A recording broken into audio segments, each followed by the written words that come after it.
Եկեք բարձենք, արդյոք Աբովյանում տղամարդիկ օգնում են կանանց տնային գործերում, թե ոչ։ Բարև ձեզ։ Դուք աշխատում եք։ Այո, Ավելի շատ տանը, թե դրսում։ դրսում։ Ձեր տան տղամարդը ձեզ օգնում է կենցաղային հարցերով։ Ինչ որ չափով այո, ինչ որ չափով ոչ։ Ինչ կարծիք եք, եթե դերերը ձեր մեջ լրիվ հավասարաչափ բաշխվեր, ձեր տարիքը կշահեր, թե չէ։ Կարծում եմ շատ հարցեր կա, որ տղամարդը ուղղակի ունակ չի լուծելու, եւ դա հենց կնոջ գործն է, բայց այն որ տղամարդը պիտի այդ բոլոր հարցերում նաեւ ներկա գտնվի, դա միայն շահեկան վիճակում կլինի ընտանիքը։ Ավելի շատ տանն եք աշխատում, թե դրսում։ Դրսում տանը։ Տան տղամարդիկ ձեզ կենցաղային հարցերով օգնում են։ Չէ, հարաբերս չեն։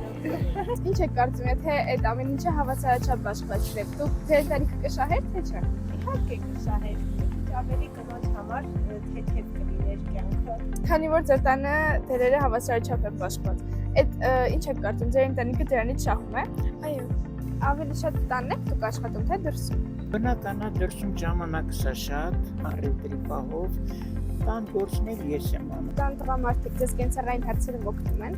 Եթե ծանր աշխատանք ալինում, բնականա, որ ինքը անում է։ Ինչպես մեր հարցումը ցույց տվեց, եթե դերերը լինեին բաշխված հավասարաչափ, ընտանիքը դրանից միայն կշահեր։ Ինչպես նկատեցիք, մեր հարցմանը մասնակցել են միայն կանայք եւ աղջիկները։ Իհարկե մենք փորձել ենք տղամարդկանց ներգրավել հարցման մեջ, բայց նրանց մեծ մասը մեր հարցերին պատասխանում էր հեգնանքով եւ հրաժարվում մասնակցելուց։